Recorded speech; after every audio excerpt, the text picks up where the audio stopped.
Hey, ¿qué tal amigos? Un gran saludo después de todos estos fines de semana que han pasado, en donde desafortunadamente por mis compromisos no he tenido el chance de poder grabar y poder compartir con ustedes este entremés. Hoy regreso a este espacio para compartir un poco algunas cosas que nos deben preparar para recibir el banquete de la palabra que se nos da en cada Eucaristía Dominical.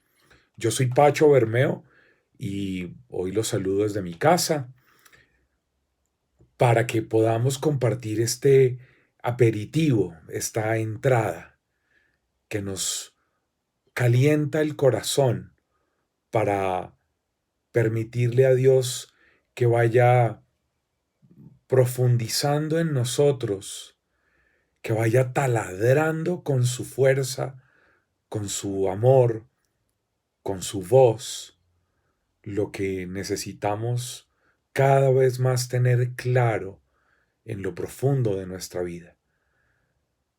El Evangelio de mañana, que es 19 de mayo, domingo, es el texto del capítulo 13 del Evangelio de Juan, exactamente entre los versos 31 y 35.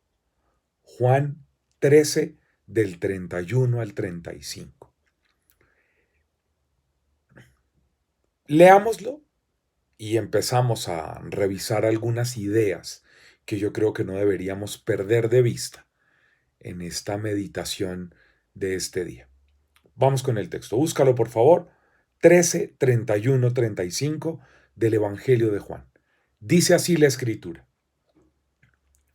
Cuando salió Judas, les dice Jesús, ahora ha sido glorificado el Hijo del Hombre y Dios ha sido glorificado en él.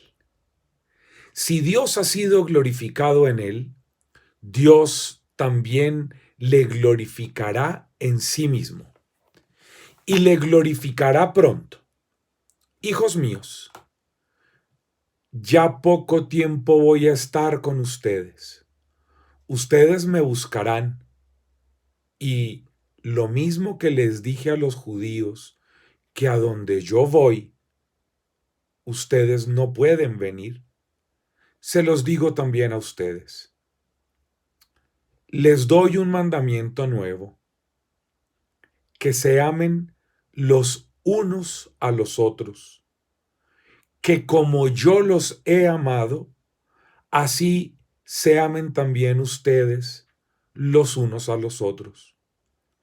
En esto conocerán todos que son discípulos míos, si ustedes se tienen un amor como el mío los unos a los otros.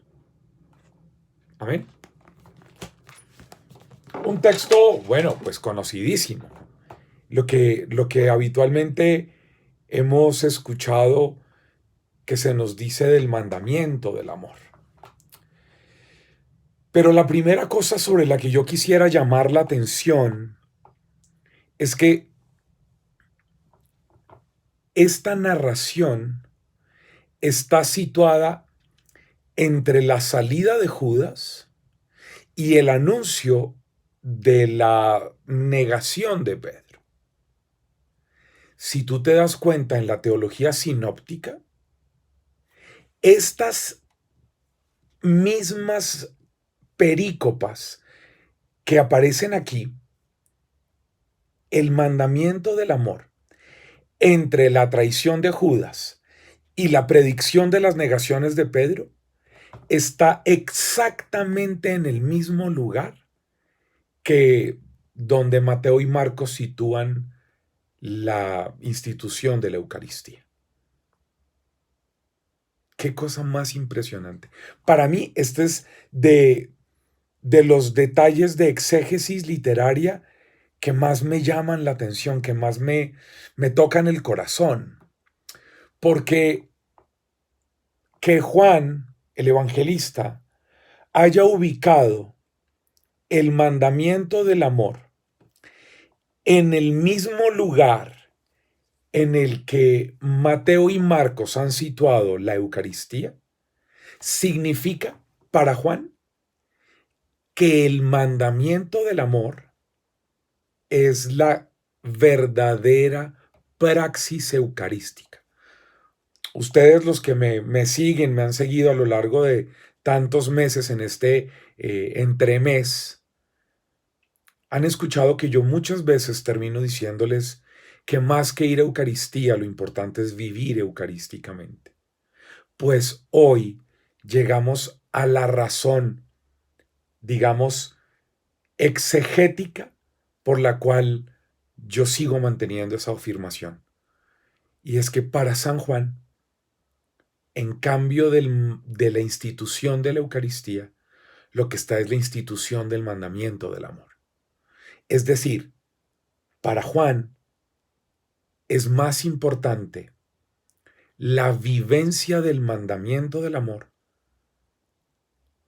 que es lo que le da sentido a la práctica habitual de la Eucaristía, que pensar en una institución solamente de un rito de la comensalidad propia de los cristianos.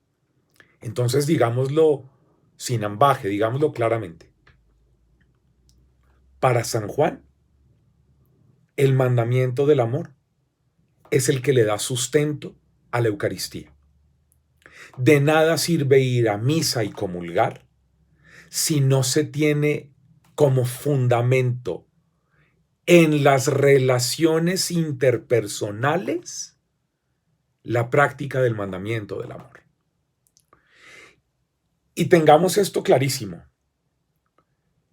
El mandamiento del amor es un mandamiento que plantea Jesús por oposición a la ley de Moisés.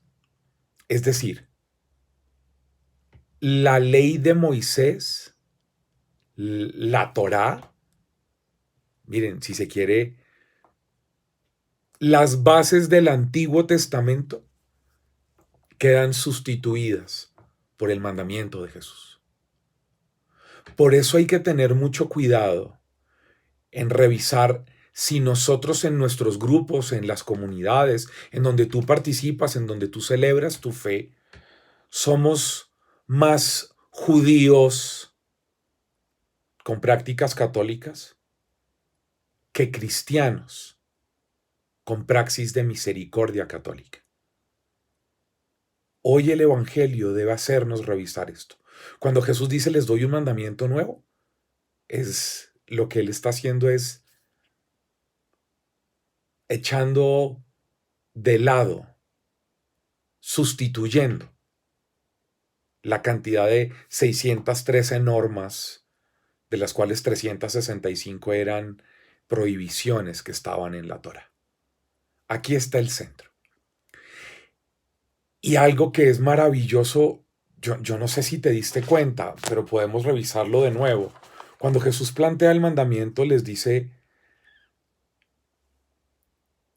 les doy un mandamiento nuevo, que se amen los unos a los otros, que como yo los he amado, así ustedes también se amen los unos a los otros. En esto todo el mundo conocerá que son discípulos míos, si ustedes se aman los unos a los otros.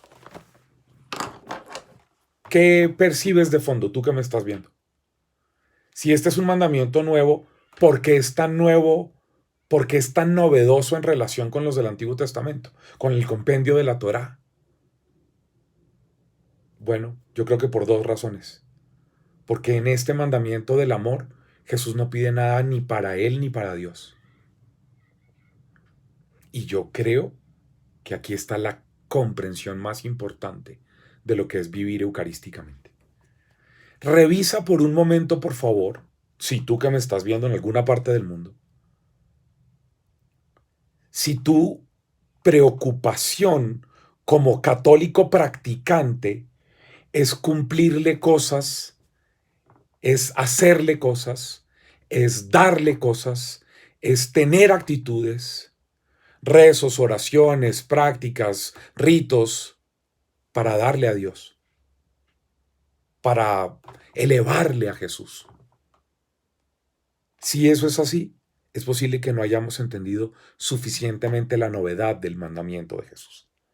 Porque en la novedad del mandamiento de Jesús, lo que existe es una praxis de misericordia concreta en favor de los demás. Es decir, para San Juan, y que es la misma idea de Mateo en el capítulo 25, por ejemplo, que todo lo que nosotros nos hagamos entre nosotros es como si estuviéramos haciéndoselo a Dios, y ese es nuestro sacrificio, y ese es nuestro culto, y ese es nuestro rito, y esa es nuestra alabanza. Todo lo que nosotros estamos llamados a vivir como cumplimiento es amar al otro a la manera de Jesús. No, no a tu manera, no como a ti te da la gana, no como a mí me interesa, no como yo quiero, no como a mí me hace falta, sino fundamentalmente como el otro lo necesita. Es decir, aquí se está pasando de no le hagas al otro lo que no quieres que te hagan a ti. Incluso, hazle al otro lo que quieres que te hagan a ti, por una idea diferente que los que me conocen hace años saben que para mí es clarísima en la teología del Nuevo Testamento, y es: hazle al otro como Él, como Dios te ha hecho a ti. Sé con el otro como Dios ha sido contigo. Trata al otro como Dios te ha tratado a ti. En eso está sintetizado todo lo que Jesús quiere como mandamiento para ti. Ya no es una carga de mandamientos, no, es este mandato. La norma de la vida de un cristiano es la propia manera de vivir de Jesús. Jesús es la meta, pero Jesús es la manera como se ama al otro. Es decir, la salvación de tu vida, escúchame bien, la salvación de tu vida está en ser como Jesús. Es que tú descubras que Él te da la gracia de su Espíritu para potenciar toda tu capacidad de amar. Y de esa manera tú puedas vivir a la manera de Jesús. Por eso entonces lo que tenemos que tener clarísimo es que el mandamiento de Jesús es que vivamos como hijos de Dios. Es que tú pases de ser, como dice San Pablo en la carta a los Gálatas, esclavo, y empieces a vivir como hijo. Es que tú empieces a dejar de ver al otro buscando tener tú un poder sobre él. Ya, por eso Jesús en el capítulo 15, cuando vuelve a hablar de este mandamiento, dice: es que yo a ustedes ya no los llamo siervos. O sea, ya no quiero la relación amo-siervo, poderoso gobernado, ni siquiera en el grupo de oración, ni en la comunidad de la Iglesia Católica, ni en la parroquia, ni en el consejo parroquial. No, es que lo que Jesús reveló en lo que está antes de este texto del capítulo 13, que es el Evangelio de mañana, es el lavatorio de los pies. Y en el lavatorio de los pies lo que Jesús ha hecho es mostrar que la única manera para ser felices, los que entienden esto y lo ponen en práctica, es ser iguales. Que el mandamiento del amor hace que veas al otro como hermano, no como competencia, no como menor que tú. Y por ende tú no puedes buscar ni prestigio, ni poder, ni tener dominio y gobierno, ni títulos, ni cargos, ni posiciones, ni estatus, ni castas dentro de la iglesia, ni dentro del grupo de oración, ni dentro de la parroquia, ni ser el coordinador y el otro es el que coordina. No, no, no, no. El mandamiento del amor se hace concreto en que tú amas al otro como Dios te ama a ti. Y Dios te ama a ti haciéndote hijo, y Jesús te ama a ti haciéndote hermano. Vivir eucarísticamente a partir del Evangelio que escucharemos mañana es construir igualdad, fraternidad, desde la filiación con Dios, ayudándole al otro a que el otro descubra que él también es hijo e hija de Dios, sin discriminación ni rechazo, para así construir el reino del amor. Nos vemos en una semana, Dios mediante. Un abrazo. Chao, chao.